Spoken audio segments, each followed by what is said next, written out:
sommes très heureux, vous et moi, de vous présenter donc, le dialogue intérieur qui a été ouvert par Alice Firestone.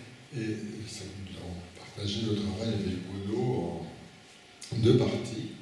La première partie, Bruno va nous présenter tout ce qui, chez Jung, annonce ce qui va devenir le dialogue intérieur, c'est toute la réflexion qui a permis après ça à Alice Firestone de progresser eux-mêmes et de mettre au point donc, ce qu'il a appelé le dialogue intérieur en différentes étapes. Donc, voilà, je vais passer tout de suite la parole à Bruno pour que vous puissiez vous repérer.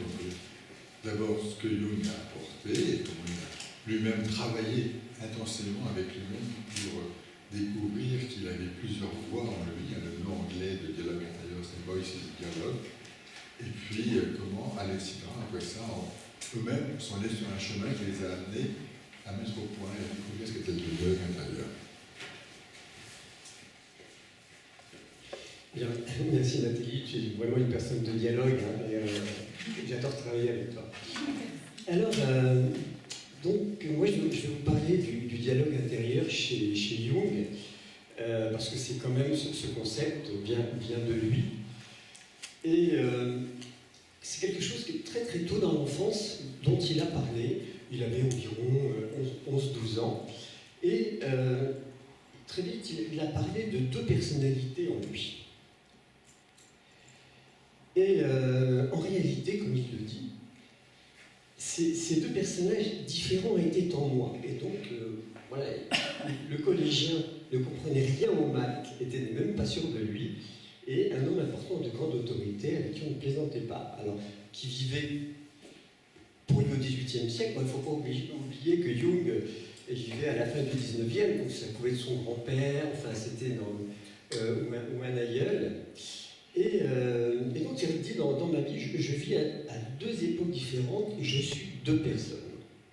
Voilà, donc il y avait la personnalité numéro 1, introvertie, et puis la personnalité numéro 2 qui était combattante, qui était sur d'elle, et donc il y avait déjà ces deux personnalités dès 11-12 ans.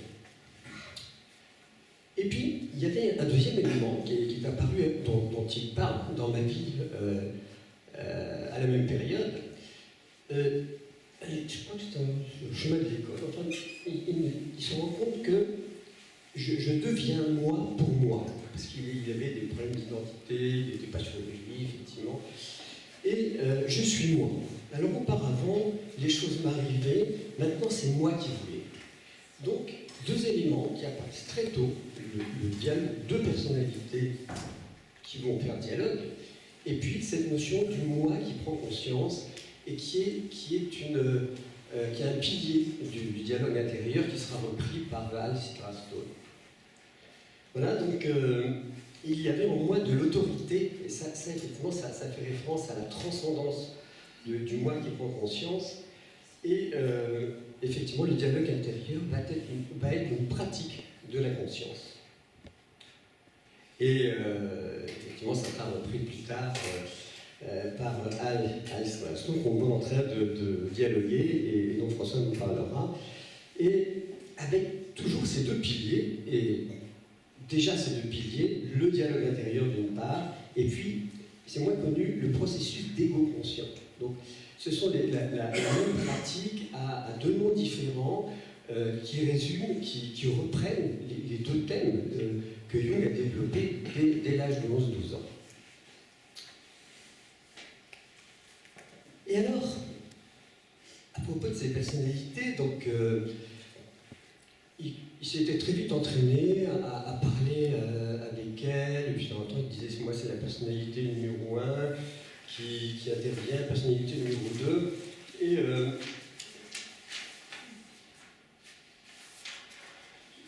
dans ma vie, il le dit souvent, mon numéro 1 voulait se libérer de la pression ou de la mélancolie du numéro 2.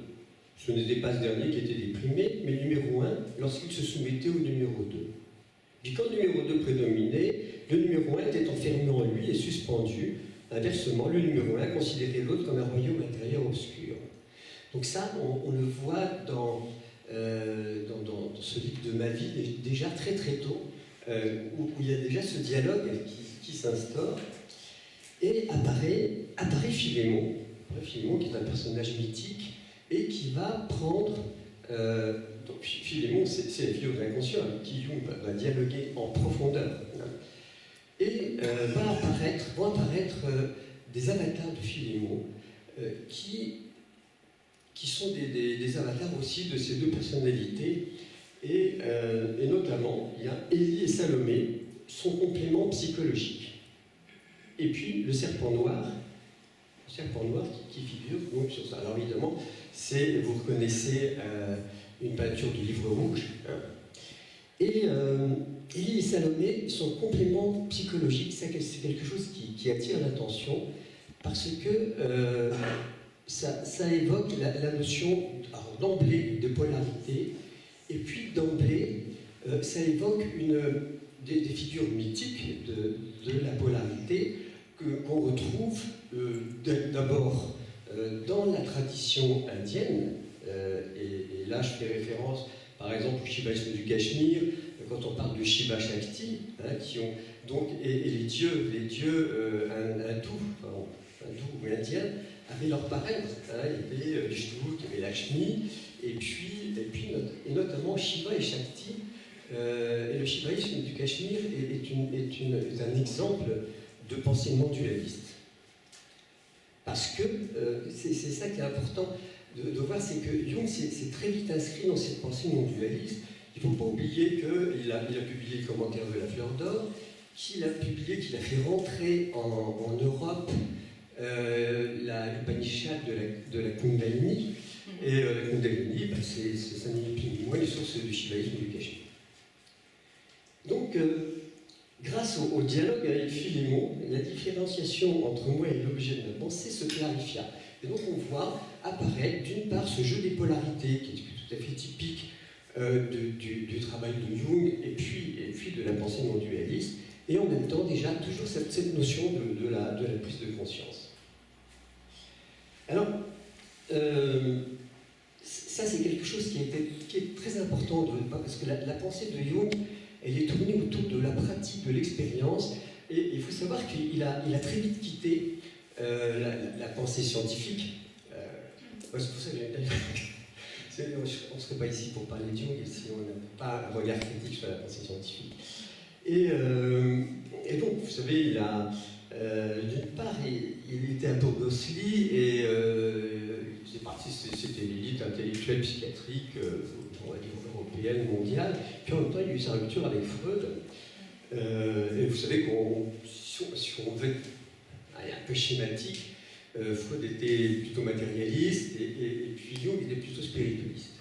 Et donc il est parti faire son expérience de la dépression, parce qu'il a vécu une dépression mélancolique extrêmement sévère et prolongée à la suite de sa rupture avec Freud. Et ce qui a émané de sa pensée, c'est toujours cette capacité à voir les deux aspects d'un problème en même temps, c'est-à-dire il a quitté l'unilatéralité qui caractérise la pensée binaire, dont on a bien besoin dans la pensée scientifique, mais qui effectivement, quand on se trouve confronté à la complexité de l'humain, on ne peut plus s'en satisfaire. Et donc, la compensation et l'équilibre, c'est l'homéostase de cette théorie psychologique. Et à la fin de sa vie, dans Présent et Avenir, il redit, parce que quand il reparle de son comportement vis-à-vis de la pensée scientifique et de son trajet, il dit toujours « poursuivre sa route sur deux rails, faire une chose et ne pas négliger l'autre ». Donc voilà, se trouve posé, enfin là c'était la fin de sa vie, en permanence, il voulait toujours équilibrer, il ne voulait surtout ne pas exclure. Et c'est le risque de la pensée binaire, unilatérale, c'est d'exclure. Et puis parce que, moi j'ai raison, hein, et puis j'ai raison. Donc, et ça, Jung a toujours travaillé, et c'est ce travail sur les polarités qui est la non-exclusion, qui est son travail du conscient avec l'inconscient. Et puis vous savez que c'est le grand axe de son travail, c'est le processus d'individuation qui est le chemin vers le soi. Et là, quand on étudie le chemin vers le soi, eh bien, on se rend compte qu'il y a des éléments du dialogue intérieur. Il faut se désidentifier du moi, c'est le moi prenant conscience, et puis surtout, il faut aller vers son ombre qui est à l'intérieur, de nous, alors qu'en général, notre ombre, on a tendance à la projeter à l'extérieur. C'est Morin qui disait « si tu es irrité par ton frère, c'est que tu es irrité par le frère en toi ». Donc, un exemple aussi de la pensée non dualiste. Et donc, pour Jung, c'était le travail avec l'ombre et le couple des opposés et les deux polarités deviennent possibles dans le cadre toujours de la prise de conscience, du moi prenant conscience, avec la rencontre avec cet archétype lumière de la totalité. C'est le rôle du mandala et on retrouve la notion de transcendance du moi qui prend conscience. Et vous connaissez tous aussi ces images de Jung qui fait un travail extrêmement difficile parce qu'il est seul. Et c'est pas facile de travailler sur les polarités entre son conscient et s'enfoncer dans l'inconscient, comme il le faisait justement par exemple avec Élie et Salomé. Et il leur dit toujours cette notion de circularité, parce qu'il y a une dynamique de cette pensée.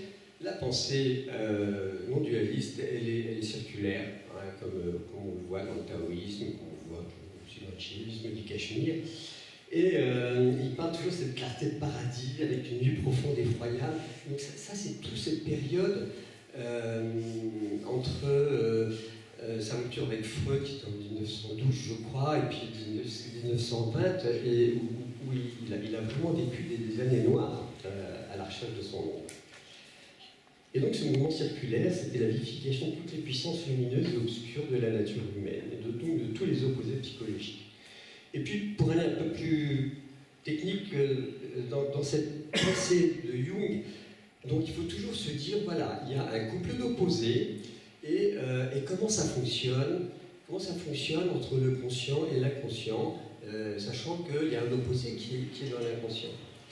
Et donc ça a été développé chez Jung, c'est le gros, c'est le serpent qui se mord à la queue. Et effectivement, il y a toujours cette dynamique de circularité et en même temps d'inversion. C'est ce qui fait que le lemniscate schématise bien la dynamique de la pensée de Jung. Et il y a un terme qui est technique, qui est de Jung, qui tenait beaucoup, c'est l'énantiodromie. Ça veut dire qu'effectivement, c'est le renversement en son contraire et la fonction opposée entre en scène. Hein. L'énantiodromie, c'est un terme qui venait d'Héraclite, et Héraclite qui avait une pensée non dualiste, ainsi que Parménide.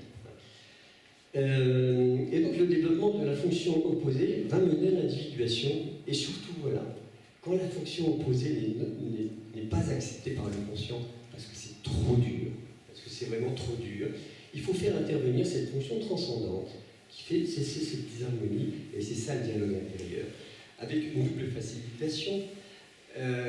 C'est que le moi prenant conscience, il peut se déplacer, et puis il y a une facilitation avec ce qu'on appelle le faciliteur, parce que dans le dialogue intérieur, quand on travaille dans le dialogue intérieur, on n'est pas seul, il y a quelqu'un qui facilite. Voilà, donc, toujours c'est ce qu'il disait, une vérité psychologique n'est valable que si on peut l'inverser. Et puis, ce petit schéma, rapidement, ça c'est pour montrer que, effectivement, comment on travaille avec les différentes personnalités en soi. François va vous en parler. Et, pour finir, pourquoi ça tourne, cette pensée? Pourquoi est-ce qu'il y a cette notion de mouvement circulaire, mouvement éventuellement dans le lemniscate? Ça ne tourne pas tout seul. Ça tourne parce que, pourquoi est-ce que quand on passe de la pensée binaire à une pensée circulaire, ça se met à tourner? C'est parce qu'il y a la notion de troisième symbole. Le troisième symbole, par exemple, vous allez le retrouver dans le schéma du yin et du yang, qu'on a tendance à voir, nous, de nos yeux occidentaux, comme de la dualité. Pas du tout. Parce qu'entre les deux, il y a ce qu'on appelle le vide médian. Et le vide médian, c'est le troisième symbole de Jung, ça a à voir avec la conscience qui fait tourner la lumière. Je ne sais pas si vous vous souvenez de cette phrase dans le commentaire de la Fleur d'Or.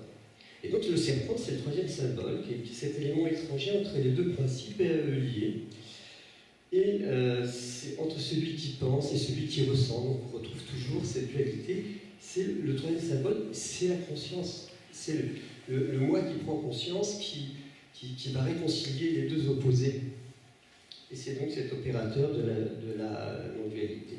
Et c'est pour ça qu'on retrouve cette phrase, il le dit, tu commences à avoir l'intuition du tout quand tu embrasses ton principe opposé, car le tout repose sur deux principes qui poussent à partir des mêmes racines. Et là, vous avez effectivement cette image de Jung qui peint dans le livre d'or, et puis les trains de Shiva Shakti. Voilà, donc le dialogue intérieur, ça va être ce dialogue entre les subpersonnalités qui fonctionnent comme des énergies, ça c'est très important, avec le moi prenant conscience qui gère et qui transcende cette dynamique de l'hémostasie. Et parmi ces énergies, l'une des plus opérantes, c'est l'enfant intérieur.